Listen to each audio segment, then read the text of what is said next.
আসসালামু আলাইকুম রহমতুল্লাহি অবরকাতুহ। বাংলাদেশে নির্বাচনের মৌসুম চলছে।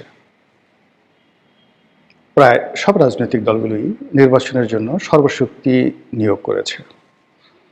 আর নির্বাচনের মাঠে যে সকল খিস্তি হয়, খেউল হয়, পরস্পরের প্রতি বিষোদ্গার হয় এবং একজন আরেকজনকে বিপদে ফেলতে যে প্রাণান্তকর চেষ্টা করে, সেই চেষ্টা এখন তুঙ্গে।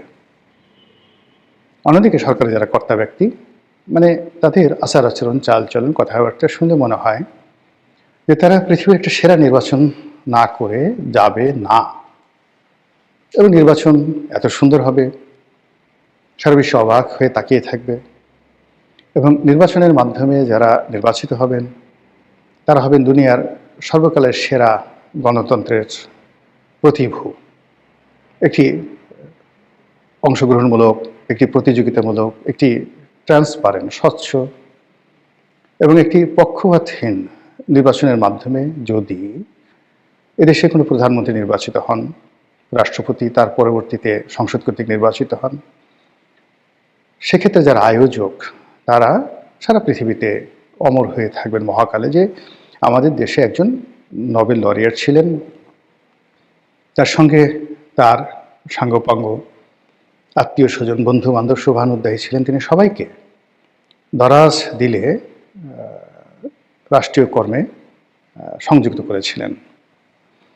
তো সেই সবাইকে নিয়ে তিনি অসাধারণভাবে বাংলাদেশের অনেকগুলো সমস্যা, যেগুলো 54 বছরে 55 বছরে কেউ সমাধান করতে পারেনি, সেগুলো তারা সমাধান করে ফেলেছেন।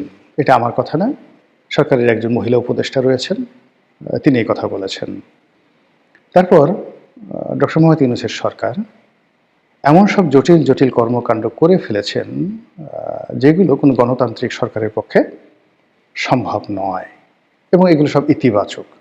সেটা জুডিশিয়ারিতে বলেন, সেক্রেটারিয়েটে বলেন, অধ্যাদেশ প্রণয়ন বলেন, তারপর লিবারেল ডেমোক্রেসি বলতে যা বোঝায় সেটা বাস্তবায়ন বলেন, সব কিছুতেই সরকার অসাধারণ নৈপুণ্য দেখিয়েছে বলে ডক্টর আসিফ নজরুল সাম্প্রতিক সময় আক্ষেপ করে বলেছেন যে চারিদিকে সরকারকে নিয়ে নানা রকম সাইবার বুলিং হয়, তাকে নিয়েও নানা রকম সাইবার বুলিং হয়। বিভিন্ন দুষ্ট ইউটিউবার, বদমাইশ ইউটিউবার যারা আছে তারা সরকারকে খুব বাপমা তুলে গালাগাল করে। তারপরে 3-4টি ভিডিও ডক্টর আসিফ নজরুলকে নিয়ে বানিয়েছেন। এখন মানুষ কি করে, এই সকল মিথ্যা ভিডিওর পক্ষে নানা রকম প্রশ্ন করে, জেরা করে, আর নিজেরা আলোচনা সমালোচনা করে। তো যারা সাইবার বুলিং করলো, মানে মিথ্যা ভিডিও ছাড়লো, মিথ্যা তথ্য ছাড়ালো, তারা তো এক ধরনের অপরাধ করলো। আর যারা এটাকে সমর্থন জানালো এবং এগুলো নিয়ে কানাঘুষা করলো, এর ফলে কি হলো, সাইবার বুলিংগুলো আরও কয়েক গুণ মারাত্মক হয়ে যার উদ্দেশ্যে এগুলো করা হয় তার জীবন বিপর্যস্ত করে ফেলে। তো এরকম ঘটনা ঘটছে, ঘটার ফলে কেউ কেউ হয়তো সেই যারা সাইবার বুলিং করছে, মিথ্যা তথ্য ছড়াচ্ছে, তাদের বিচার চাচ্ছে। কিন্তু সরকার এখানে অনেকটা যাকে বলা হয় অসহায়ের মতো বলছে যে আমরা নিজেরাই সাইবার বুলিংয়ের শিকার সবচেয়ে বেশি, তো সেখানে তো জনগণের সমর্থন আমরা পাচ্ছি না। কাজে জনগণের বিরুদ্ধে যে সকল সাইবার বুলিং হচ্ছে সেই বিষয়ে আমরা কি করতে পারি, মানে সরাসরি কথা এরকম না হলেও অনেকটা এরকমই মনে হবে আপনার কাছে। তো যেটা বলছিলাম, সরকার গত 17 মাস ধরে যে চেষ্টা তদবির করে যাচ্ছে, তো সেক্ষেত্রে সরকারের যে সকল গুরুত্বপূর্ণ মুখ, গুরুত্বপূর্ণ পদ এবং পদবি আমাদের সামনে এসেছে এবং যাদেরকে আমাদের মনে হয়েছে যে এরা সরকারের গুরুত্বপূর্ণ ব্যক্তি, ডিফ্যাক্টো ডক্টর মোহাম্মদ ইউনূস এবং সরকারের অভ্যন্তরে একটি ছায়ার সরকার, অথবা ডক্টর মোহাম্মদ ইউনূসের কিচেন ক্যাবিনেটের সদস্য। তো যাদেরকে মনে করা হয় তাদের মধ্যে এই মুহূর্তে সবচেয়ে আমির, মানে উত্তম এবং সবচেয়ে প্রধান, তিনি হলেন তথ্য সচিব যিনি আছেন। তিনি যা বলেন তাই আইন, তিনি যা বলেন সেটাই বিধান, তিনি যা করতে চান ওটি অমনি হয়ে যায়, আর তিনি যা পছন্দ করেন না সেটা হয় না এই বাংলাদেশে। তো এই মানুষটি অতি সম্প্রতি নির্বাচনী অসাধারণ একটি বয়ান তিনি রেখেছেন জাতির সামনে। তিনি বলেছেন যে নির্বাচন হবে যে কোনো মূল্যে, নির্বাচনের বিরুদ্ধে যদি কেউ কোনো কথা বলে বা নির্বাচন বানচালের ব্যাপারে যদি কেউ অপতথ্য ছড়ায়, সেক্ষেত্রে সেই সকল লোকদেরকে নজরে রাখা হয়েছে। তো এটা নিয়ে আসলে দেশের বাইরে থেকে যে সমস্ত লোকজন নেতিবাচক প্রতিক্রিয়া ছাড়ায় তারা কি বলেছে না বলেছে আমি জানি না। এর কারণ হলো এরা এত বেশি গালাগালি করে আর এত বেশি নেতিবাচক বক্তব্য বলে যে ওদের কথা শুনলে মানসিক বিকারগ্রস্ততা শুরু হয়, মন খারাপ হয়ে যায়। এজন্য প্রায় গত ১ বছর ধরে বাইরের যে সকল ইউটিউবার, কন্টেন্ট ক্রিয়েটর যাদের বক্তব্য জুলাই আগস্ট বিপ্লবের পূর্বে আমি খুব শুনতাম। তো প্রায় তাদের সব ফেসবুক আইডি, তারপর তাদের সকল ইউটিউব চ্যানেল সব কিছু আমি ব্লক করে দিয়েছি। ফলে বাইরে ওরা কী বলে এটা আমি জানি না। তবে বাংলাদেশে যারা কন্টেন্ট তৈরি করেন তাদের কম বেশি সবার বক্তব্যে আমি শুনি। তো ডাক্তার না, উনি ডাক্তার না, ডক্টরও না, উনি জনাব শফিক, তথ্য সচিব, প্রধান উপদেষ্টার তথ্য সচিব। তো তার এই যে বক্তব্যটি এটি কি আদর, সোহাগ, নাকি এটা হুমকি, নাকি এটা সতর্ক, নাকি এটি সরকারের দৃষ্টিভঙ্গি? এটা চিন্তা করার ক্ষমতা আসলে আমাদের দেশের খুব কম লোকের আছে। আমরা বেশিরভাগ লোক ভয় পাই, বেশিরভাগ লোক যাদের হাতে ক্ষমতা রয়েছে তাদেরকে তোয়াজ তদবির করি, এবং যাদেরকে তোয়াজ তদবির করি তাদের মানে কার্যত ধারের কাছে আমরা যেতে চাই না। তো সেক্ষেত্রে জনাব শফিকের বক্তব্য নিয়ে কেউ সমালোচনা করেননি, একমাত্র মঞ্জুরুল আলম পান্না যিনি আছেন সাংবাদিক, সিনিয়র সাংবাদিক, ইউটিউব করেন, তিনি দেখলাম যে জনাব শফিকের এই বক্তব্য নিয়ে নেতিবাচক মন্তব্য করেছেন। তো পান্না পারেন, পান্নার সাহস অনেক বেশি। আমার সে পান্না একটু খাটো, সাইজে খাটো। খাটো মানুষের মাথায় বুদ্ধি বেশি থাকে, জিদও বেশি থাকে, সাহসও বেশি থাকে। আর তার এই যে ন্যাচারাল বৈশিষ্ট্য, সেই বৈশিষ্ট্যের বাইরে আবার সে সাম্প্রতিক সময় জেল খেটে আসছে। তো জেল খেটে আসার পর মানুষ বেপরোয়া হয়ে পড়ে, ভীষণ রকম বেপরোয়া হয়ে পড়ে। তো এই কারণে হয় কি, যারা কর্তৃত্ববাদী শাসক কাউকে যদি একবার জেলে ঢুকায় সহজে তাদেরকে ছাড়তে চায় না। এর কারণ হলো যে অভিযোগে জেলে ঢুকানো হলো, জেল থেকে বের হওয়ার পরে ওই বিষয়ে তার যে সাহস, শক্তি, এটা বহুগুণ বেড়ে যায়। তো সেই অর্থে মঞ্জুরুল আলম পান্না তিনি জেল থেকে বের হয়েছেন, এখন আর তার কোনো জেলের ভয় নেই। অন্যদিকে মঞ্জুরুল আলম পান্নারা বের হয়ে উল্টো সরকারকে এখন যেভাবে কথাবার্তা বলছে তাতে সরকার মনে করছে যে একে জেলে না নিলে বোধহয় ভালো হতো।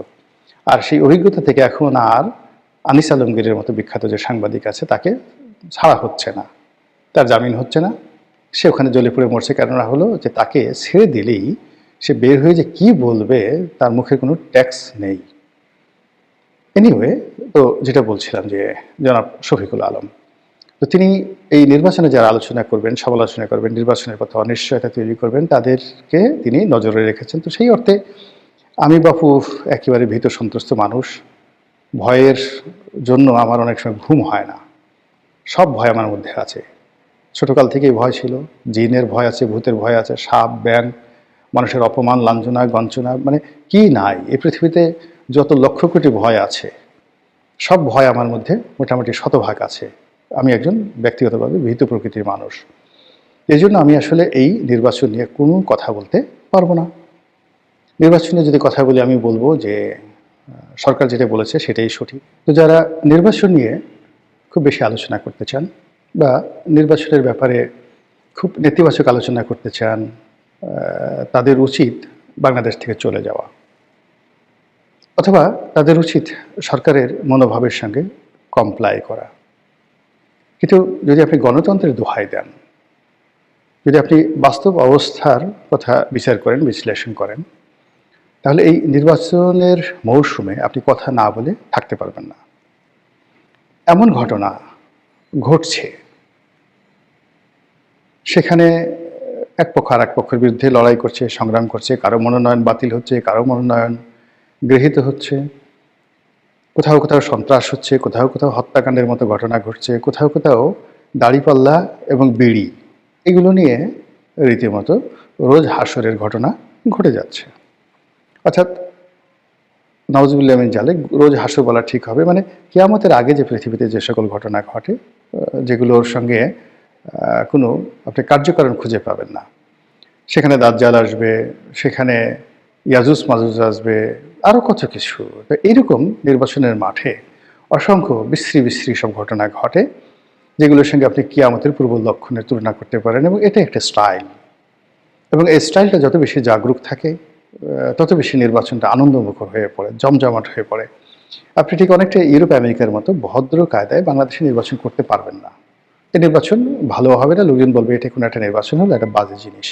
ডক্টর মোহাম্মদ ইউনূস এত সুন্দর করে কথা বলেন, এত সুন্দর একটা নোবেল পুরস্কার পেলেন, এবং তিনি যখন সেই নোবেল পুরস্কারটা পেলেন, আমরা সারা বাংলাদেশের মানুষ উৎসবে মুখর হয়ে পড়লাম, এবং তাকে সংবর্ধনা জানানোর জন্য যেভাবে প্রথম আলো, ডেইলি স্টার তার পিছনে দাঁড়িয়েছিল, তো সেক্ষেত্রে তার এই নির্বাচনটিও ওইরকম একটা উৎসব মুখর হবে, এটাই তো স্বাভাবিক। তা না করে যদি আমরা এখন সেই নির্বাচনটি নিয়ে কোনো কথা বলতে পারবো না, নির্বাচনকে বানচাল করার জন্য আমরা চক্রান্ত করেছি, এই ধরনের অভিযোগ এনে যে কোনো মানুষ আমাদেরকে নজরদারি করতে পারে, ভয় দেখাতে পারে, তুলে নিয়ে যেতে পারে, জেলে ঢুকিয়ে দিতে পারে, মামলা, যে কোনো একটা মামলা, সন্ত্রাস দমন আইনে মামলার মধ্যে আপনাকে ঢুকিয়ে দিতে পারে, এটা বিশ্রী অবস্থা। এটা নির্বাচনের যে টোটাল পরিবেশ এবং পরিস্থিতি, এটা নষ্ট করে দেবে। এখন আসল প্রসঙ্গে আসি, সেটি হলো যে জনাব শফিক যেদিন এই কথা বলেছেন, তারপরে জামাতের পক্ষ থেকে, এনসিপির পক্ষ থেকে নির্বাচন নিয়ে খুব নেতিবাচক কথা বলা হয়েছে। নির্বাচন এটাকে বানচাল না, ঠিক যেভাবে বলা হয়েছে যে এরভাবে যদি চলতে থাকে তাহলে তো এটা নির্বাচনই হবে না, এই নির্বাচনে আমরা অংশগ্রহণ করব না, যেখানে প্রশাসন একদিকে ঝুঁকে পড়েছে, এবং যেখানে বলা হচ্ছে যে কিছু কিছু মানুষ গুলশানকে কেবলা বানিয়ে ফেলেছে। এখন এই যে কেবলা যে শব্দটি, সেই শব্দটি মানে তারা বলেছে, কিন্তু যদি অন্য কোনো মানুষ বলতো, সঙ্গে সঙ্গে রাস্তায় মানুষ নেমে যেত, মব তৈরি হয়ে যেত। এরপর সরকারের অনেক গুরুত্বপূর্ণ ব্যক্তি তারা নানাভাবে মানে আশ্বস্ত করার চেষ্টা করছে আমাদেরকে ভয় দেখিয়ে। যেমন বলা হচ্ছে যে যে কোনো বলে নির্বাচন হবে। আরে বাবা, যে কোনো বলে নির্বাচন হবে কি? নির্বাচন তো হবেই। এখানে আবার মূল্য পরিশোধের ব্যাপার আসছে কেন? তাহলে কি ইজ দেয়ার এনিথিং যেখানে মূল্য পরিশোধের প্রসঙ্গ আসছে? এই বিষয়গুলো কেন আসছে? এই গেল একটা বিষয়। দ্বিতীয় যে বিষয়টি আসছে সেটি হলো যে সারা দুনিয়া চেষ্টা করেও, কোনো পক্ষ চেষ্টা করেও এই নির্বাচন বানচাল করতে পারবে না।